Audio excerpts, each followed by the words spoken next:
Assalamualaikum teman-teman, kembali lagi di podcast kita. Saya Salwa Suhendi.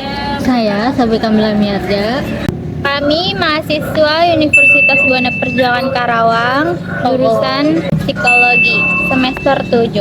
Pada episode kali ini kita akan membahas budaya keperusahaan yang penting, yaitu budaya komunikasi terbuka.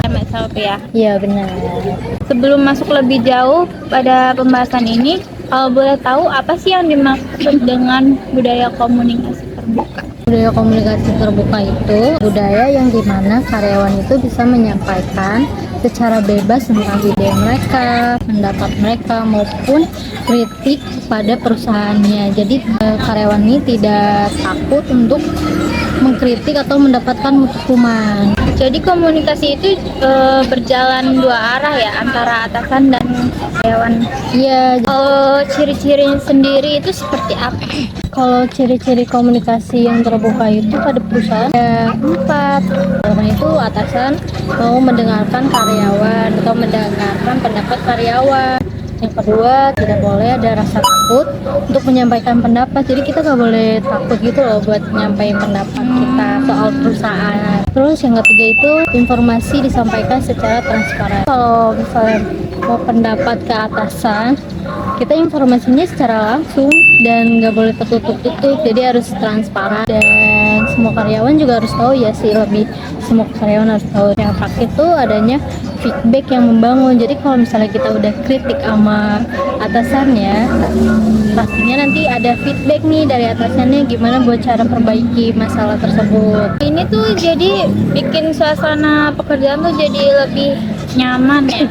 Jadi biar gak ada pendapat yang saling, biar nggak ada miskomunikasi. Biar gak ada miskomunikasi antara karyawan dengan atasan. Kalau lihat dari psikologinya, kenapa budaya ini penting? Kalau dilihat dari sisi psikologinya, budaya ini penting karena komunikasi terbuka itu menciptakan psikologi safety, yaitu rasa aman secara psikologis. Karyawan juga merasa dihargai juga kan sama atasannya. Jadi sehingga adanya motivasi dan kepercayaan diri meningkat di antara karyawan. Kayak gitu.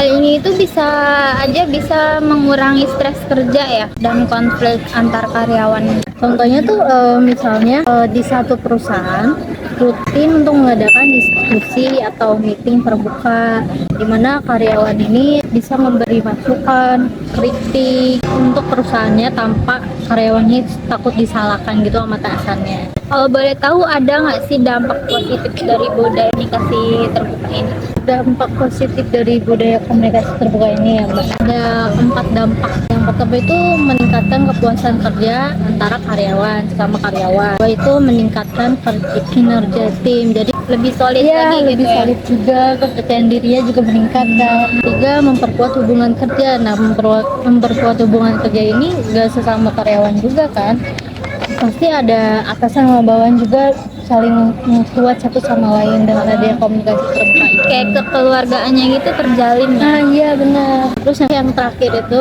menciptakan lingkungan kerja yang sehat. Jadi dengan adanya komunikasi terbuka ini kita juga nggak tertutup satu sama lain. Kalau ada masalah pasti langsung diceritain.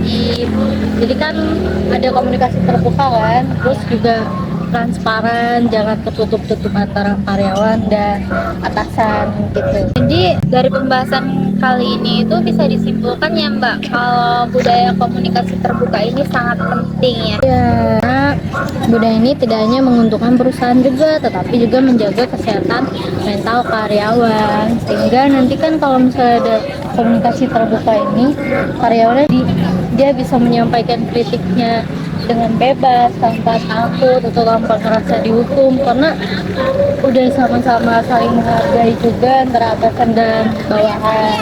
Mungkin teman-teman segitu saja untuk pembahasan kali ini, kita cukupkan. Terima kasih sudah menonton. Wassalamualaikum warahmatullahi wabarakatuh. Sampai jumpa di episode selanjutnya. Dadah.